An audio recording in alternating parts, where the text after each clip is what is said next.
এরকম একটা মজাদার আর ইউনিক ডেজার্ট যদি মাত্র আধা ঘন্টায় বানিয়ে কোনো মেহমানের সামনে সার্ভ করা যায় তাহলে বলুন তো কেমন হবে ব্যাপারটা। এই ডেজার্টটা দেখতে যেমন চোখ ধাঁধানো সুন্দর, ঠিক খেতেও ততটাই সুস্বাদু। বিশ্বাস করুন, একবার যদি কারোর সামনে এই ডেজার্টটা বানিয়ে দেন তাহলে সে খাওয়ার আগে কয়েকবার চিন্তা করবে খাবো নাকি রেখে দিব। বাসায় যদি মাত্র 2টি উপকরণ থাকে তাহলে আপনিও বানিয়ে নিতে পারেন এরকম মজার আর ইউনিক একটা ডেজার্ট আইটেম। তো চলুন রেসিপিটা আপনাদেরকে বানিয়ে দেখাচ্ছি। প্রথমেই এখানে আমি মাঝারি সাইজের 2টা ড্রাগন ফ্রুট নিয়ে নিচ্ছি। যেহেতু ড্রাগন ফ্রুটটাকে ছেঁকে নিব সেই জন্য আগে আমি ড্রাগন ফ্রুটটাকে 12 ঘন্টার জন্য ডিপ ফ্রিজে রেখেছিলাম, তারপর নামিয়ে নর্মাল করে নিয়েছি। আর নর্মাল করার পর ড্রাগন ফ্রুটের ভিতরের জুসটা অটোমেটিক বের হয়ে এসেছে।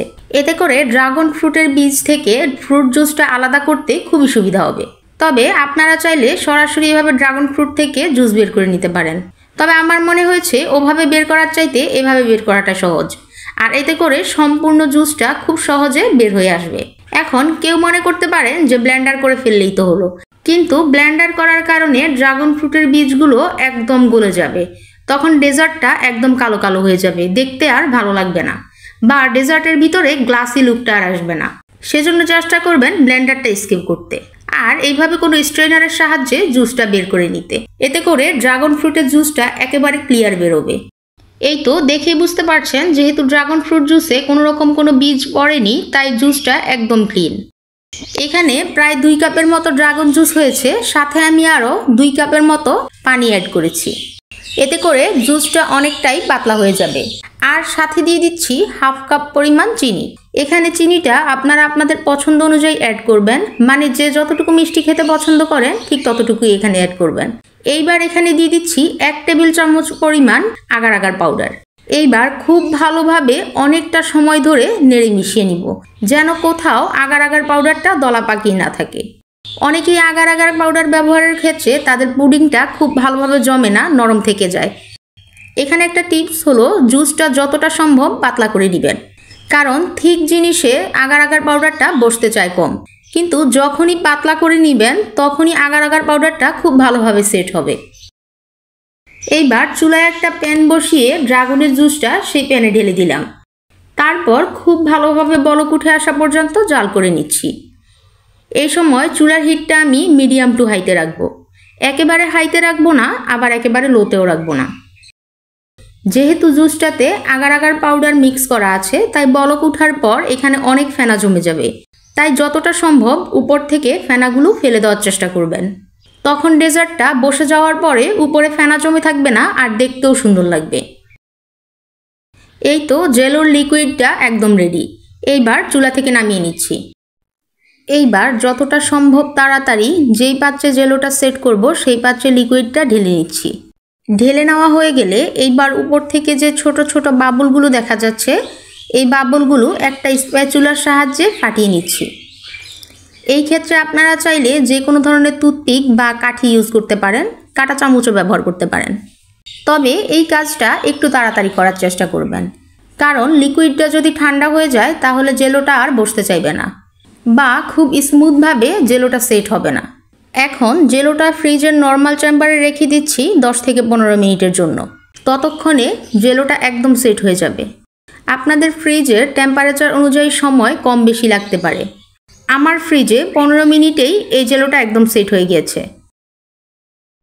জেলোটা সেট হতে হতে পরের প্রসেসে চলে যাচ্ছি।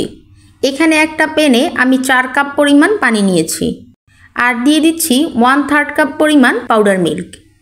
এখানে চাইলে আপনারা সরাসরি লিকুইড মিল্কও ব্যবহার করতে পারেন, তবে সেই ক্ষেত্রে দুধটাকে আগেই জাল করে অনেকটা ঘন করে নেবেন। এইবার দিয়ে দিচ্ছি 1 টেবিল চামচ পরিমাণ আগার আগার পাউডার। এইবার খুব ভালোভাবে মিশিয়ে নিচ্ছি।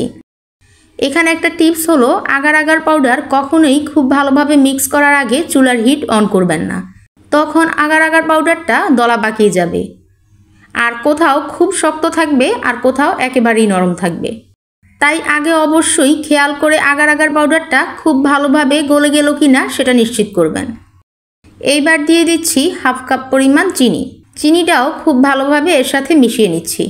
আর মেশানো হয়ে গেলে এইবার চুলার হিট অন করে দিচ্ছি।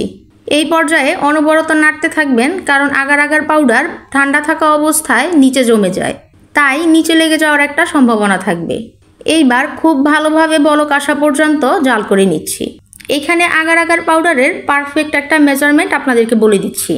সেটা হলো 4 কাপ পানির সাথে 1 টেবিল চামচ আগার আগার পাউডার পারফেক্ট।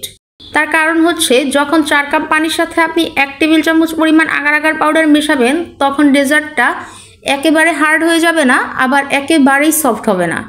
একদম পারফেক্ট একটা থিকনেস থাকবে আর ডেজার্টটা সেট হয়ে যাওয়ার পর মুখে দেওয়ার সাথে সাথেই গলে যাবে। কিন্তু যদি এর চেয়ে বেশি আগার আগার পাউডার অ্যাড করে থাকেন তাহলে ডেজার্টটা অনেকটাই হার্ড হয়ে যাবে।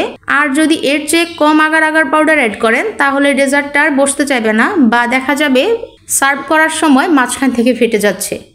তাই এই মেজারমেন্টটা মাথায় রাখবেন। এই তো ড্রাগন ফ্রুটের জেলোটা একদম সেট হয়ে গিয়েছে। এই তো দেখুন আমি হাত দিয়ে চাপ দিচ্ছি কিন্তু আমার হাত একদম ক্লিন উঠে আসছে। এখন দুধের মিশ্রণটা এই ড্রাগন জেলের উপরে খুব সাবধানে ঢেলে দিচ্ছি। ঢেলে নেওয়া হয়ে গেলে অবশ্যই মনে করে উপরের বাবলগুলো ফাটিয়ে নেবেন।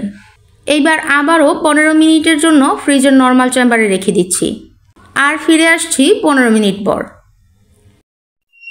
এই তো আমার ডেজার্টটা একদম সেট হয়ে গেছে। এই যে হাত দিয়ে চাপ দিলেও হাতে লেগে যাচ্ছে না। এখন আমি একটা নাইফের সাহায্যে এর চারপাশটা মোল্ড থেকে আলাদা করে নিব। তারপর একটা সার্ভিং ডিশে পুডিংটাকে সার্ভ করে নিচ্ছি। এই তো দেখুন পুডিংটা দেখতে কতটা লোভনীয় হয়েছে। বাংলায় একটা কথা আছে, আগে দর্শনধারী পরে গুণ বিচারী। আমার মনে হয় এই পুডিংটা বিচার করার জন্য খাওয়ার দরকার পড়বে না। এটার রূপ দেখেই মানুষ এমনিতেই খেতে চাইবে। আমি ক্যামেরাটাকে একদম সামনে থেকে নিয়ে দেখাচ্ছি যে পুডিংটার উপরে কি পরিমাণ একটা গ্লাসি লুক এসেছে। এই তো দেখুন লাইটের সম্পূর্ণ রিফ্লেক্টটাই পুডিংয়ের উপরে পড়ছে। এইবার পুডিংটাকে কেটে সার্ভ করে দেখাচ্ছি। এইভাবে অবশ্যই বাসায় বানিয়ে খাওয়ার অনুরোধ রইল। আশা করছি এই পুডিংটা খাওয়ার পর বারবার খেতে চাইবেন। আজকের ভিডিওটা যদি আপনাদের ভালো লাগে তাহলে অবশ্যই লাইক, কমেন্ট, সাবস্ক্রাইব করে আমাকে সাপোর্ট করবেন। এখন একটা চামচ দিয়ে কেটে দেখাচ্ছি পুডিংটা ঠিক কতটা সফট হয়েছে আর খেতে কতটা অসাধারণ হয়েছে। আর এই পুডিংটা খেতে কতটা মজা হয়েছে সেটা বোঝার জন্য আপনাদের অবশ্যই বাসায় একবার বানিয়ে ট্রাই করতে হবে। অবশ্যই একবার বাসায় বানিয়ে ট্রাই করার অনুরোধ রইল। আজকের রেসিপিটা ভালো লাগলে আমার চ্যানেলটা সাবস্ক্রাইব করে রাখতে পারেন এরকম আরও অনেক ভিডিও পাওয়ার জন্য। আবারও হাজির হব নতুন কোনো রেসিপি নিয়ে। আল্লাহ হাফেজ।